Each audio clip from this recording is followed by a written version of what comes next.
एक बार एक व्यक्ति भगवान बुद्ध के पास आया और उसके मन में एक प्रश्न उठा। उसने भगवान बुद्ध से यह प्रश्न पूछा कि हमारे जीवन का क्या मूल्य है। भगवान बुद्ध ने उसे एक पत्थर दिया और उससे कहा, जाओ और इस पत्थर का मूल्य पता करके आना। और हाँ, यह ध्यान रखना कि चाहे कोई भी इसकी कितनी भी कीमत क्यों न दे, इसको बेचना नहीं है। वह व्यक्ति उस पत्थर को लेकर बाजार गया और सबसे पहले उसे एक केले बेचने वाला मिला।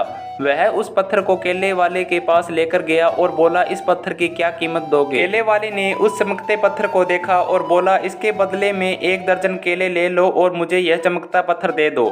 उसी बाजार में कुछ दूरी पर उसने एक सब्जी वाले को उस पत्थर का मूल्य पूछा तो सब्जी वाले ने कहा, देख, ऐसा कर, यह पत्थर बहुत चमक रहा है, तुम इसके बदले 1 बोरी आलू ले लो और यह पत्थर मेरे पास छोड़ जाओ। अब वह सुनार के पास गया और उस पत्थर को दिखाते हुए उसका मूल्य पूछा तो उस सुनार ने कहा कि वह उस पत्थर को 50 लाख तक दे सकता है। उस व्यक्ति ने सुनार को 50 लाख में देने से मना कर दिया तो वह सुनार बोला, वह इस पत्थर का 2 करोड़ तक दे देगा।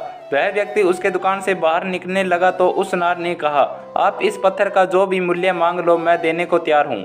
लेकिन वह व्यक्ति उस सुनार की दुकान से बाहर आ गया। सुनार ने उसे मनाने की कोशिश की तो वह बोला, मैं इस पत्थर को बेच नहीं सकता क्योंकि मेरे गुरु ने मना किया है। अब वह एक हीरे का व्यवसाय करने वाले बड़े जौहरी के पास गया और वह पत्थर दिखाया और उसका मूल्य जानना चाहा। उस जौहरी ने उस बेशकीमती पत्थर को देखा और उसकी आंखें खुशियों से चमक उठी। उसने सबसे पहले उस पत्थर के नीचे एक लाल कपड़ा बिछाया और उस बहुमूल्य पत्थर की परिक्रमा की और अपना माथा टेका और फिर उस व्यक्ति से बोला, आप इस बहुमूल्य रूबी को कहां से लाए हो? सारी दुनिया, सारी कायनात एक तरफ और यह रूबी एक तरफ।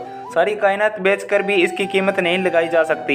यह अनमोल है, अमूल्य है। जौहरी का उत्तर सुनकर वह व्यक्ति परेशान हो गया। वह भागता हुआ बुद्ध के पास आया, भगवान बुद्ध को सारी बात बताई और फिर अपने प्रश्न को दोहराया कि मानव जीवन का क्या मूल्य है। भगवान बुद्ध मुस्कुराने लगे। वे बोले, केले वाले को दिखाया तो उसने इसका मूल्य 1 दर्जन यानी 12 केले के बराबर बताई। जब सुनार के पास गए तो उसने पहले 50 लाख और फिर 2 करोड़ बताई। लेकिन जब जौहरी के पास गए तो उसने इस पत्थर को अनमोल अमूल्य बताया। कुछ इसी प्रकार का मूल्य मानव जीवन का भी लगाया जाता है। तुम चाहे बेशक एक अनमोल अमूल्य बेशकीमती अनोखा अनूठा हीरा हो, लेकिन सामने वाला तुम्हारी कीमत अपनी हैसियत, अपनी औकात, अपनी जानकारी, अपने ज्ञान और अपनी काबिलियत के हिसाब से लगाएगा। लेकिन इस बात से कभी मन छोटा मत करना, कभी घबराना नहीं। इस दुनिया में तुमको भी पहचानने वाला जरूर मिलेगा, इसलिए अपनी इज्जत आप करो क्योंकि तुम यूनिक, अमूल्य, बेशकीमती हो।